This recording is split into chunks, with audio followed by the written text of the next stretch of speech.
최근에도 하마스와 헤즈볼라 등과의 충돌이 있었지만 이스라엘은 주변 아랍 국가들과의 전쟁을 겪어왔습니다. 이스라엘은 전 세계가 놀랍게도 제1차, 제2차, 제3차에 걸친 아랍 측과의 3차례 전쟁에서 대승을 거둔 바 있습니다. 이에 이스라엘은 다소 긴장감을 상실하고 경계태세를 소홀히 한 반면 이집트와 시리아는 절치부심 전쟁 준비를 마치고 1973년 이스라엘을 기습해 중동 4차전을 일으켰습니다. 이스라엘은 개전 2일 만에 공군기의 10%를 잃고 전차 800대가 파괴되는 등 매우 큰 피해를 입었습니다. 결국은 미국의 도움을 받아 전쟁을 승리로 마무리했지만 전쟁 초반에는 나라가 패망하는 것 아니냐는 절망감이 전국을 덮을 정도였습니다. 개전 초 수에즈 운하를 건너는 이집트 군, 기존의 3차례 전쟁과는 달리 제4차 중동 전쟁 초반 고전을 한 이유는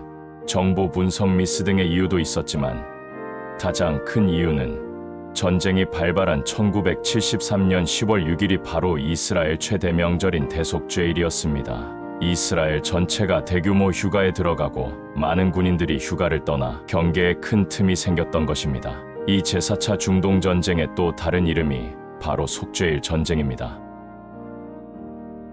여러 가지 속죄 제사 중에 가장 중요한 속죄제를 하는 날이 바로 대속죄일입니다. 대속죄일 날 전쟁 발발 소식에 급거기대하는 장병들이 소년들에게 볼팔매질을 당할 정도로 이스라엘에서 안식일이 차지하는 비중이 큰 것입니다.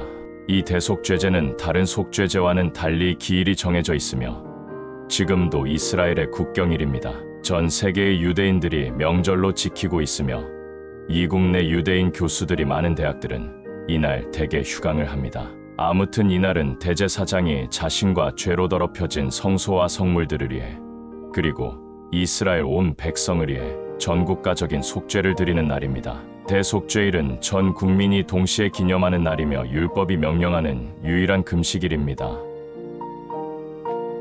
이는 너희가 영원히 지킬 규례라. 이스라엘 자손의 모든 죄를 위하여 1년에 한 번 속죄할 것이니라. 아론이 여호와께서 모세에게 명령하신 대로 행하니라. 7째 달 열흘날은 속죄일이니 너희는 성회를 열고 스스로 괴롭게 하며 여호와께 화제를 드리고 이 날에는 어떤 일도 하지 말 것은 너희를 위하여 너희 하나님 여호와 앞에 속죄할 속죄일이 됨이니라. 이 날에 누구든지 어떤 일이라도 하는 자는 내가 그의 백성 중에서 멸절시키리니 7째 달 열흘날은 속죄일이니 너는 뿔나팔 소리를 내되 전국에서 뿔나팔을 크게 불지며 대속죄일에는 1년에 한 번 대제사장이 모든 이스라엘 자손들의 죄를 사함받기 위해 제사를 지내는 날입니다. 다른 속죄 제사와는 달리 오로지 이날만은 제사장이 성막의 가장 거룩한 장소인 성소 그리고 시장 너머의 지성소까지 들어가 하나님께 죄사함을 받습니다. 여호와께서 모세에게 이르시되 내 형 아론에게 이르라. 성소에 휘장한 법궤의 속죄소 앞에 아무 때나 들어오지 말라. 그리하여 죽지 않도록 하라. 이는 내가 구름 가운데에서 속죄소 위에 나타남이니라. 내가 그들 중에 거할 성소를 그들을 시켜 나를 위하여 짓되 거기서 내가 너와 만나고 속죄소 위 곧 증거궤 위에 있는 두 그룹 사이에서 내가 이스라엘 자손을 위하여 내게 명할 모든 일을 내게 이르리라. 성경에는 쓰여 있지 않지만 이스라엘 전승에 의하면 성막에 들어가는 대제사장의 허리나 발에는 긴 끈을 묶어 썼다고 합니다. 혹시 제사 중 성소 안에서 대제사장이 죽을 경우 그의 시신을 끌어내기 위해 누구도 성소 안으로 들어갈 수 없기 때문이었습니다. 너와 내 아들들은 제단과 휘장 안의 모든 일에 대하여 제사장의 직분을 지켜 섬기라. 내가 제사장의 직분을 너희에게 선물로 주었은즉 거기 가까이 하는 외인은 죽임을 당할지니라.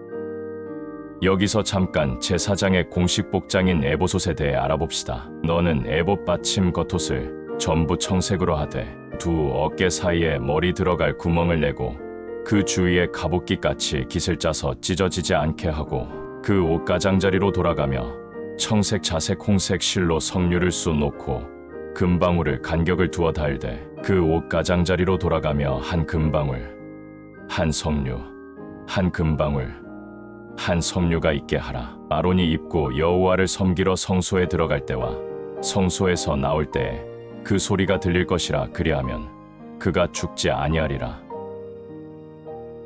대제사장은 그림과 같은 에봇옷을 입어야 하는데 우솥 하단에는 금방울들을 매달아야 합니다. 대제사장이 홀로 성막 안에서 국민들의 죄를 위한 제사를 진행하고 있는 가운데 모든 이스라엘 국민들은 성막 밖에서 자신들의 죄사함을 위한 제사가 무사히 진행되기를 초조하게 기다립니다. 잠시 후 제사장의 옷에 매달린 금방울들에서 짤랑짤랑 방울 소리가 울려 퍼지면 온 국민이 2002 월드컵 4강전에 올라갔을 때 같은 함성이 울려 퍼집니다. 제사가 온전하게 진행되고 있다는 것을 뜻하기 때문입니다.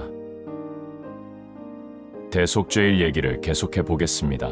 대속죄일 날 대제사장은 4번 지성소에 들어갑니다. 첫 번째는 성소에 있는 향로를 들고 들어가 분향합니다. 향로를 가져다가 여호와 앞 제단 위에서 피운 불을 그것에 채우고 또 곱게 간 향기로운 향을 2손에 채워가지고 시장 안에 들어가서 두 번째는 수송아지의 피를 가지고 들어가 자신과 권속의 속죄를 위해 피를 뿌립니다. 그는 또 수송아지의 피를 가져다가 손가락으로 속죄소 동쪽에 뿌리고 또 손가락으로 그 피를 속죄소 앞에 7번 뿌릴 것이며 세 번째는 염소의 피를 가지고 들어가 백성들의 속죄를 위해 피를 뿌립니다. 또 백성을 위한 속죄제 염소를 잡아 그 피를 가지고 휘장 안에 들어가서 그 수송아지 피로 행함같이 그 피로 행하여 속죄소 위와 속죄소 앞에 뿌릴지니 그리고 마지막으로 다시 들어가 향로와 불을 가지고 나옵니다.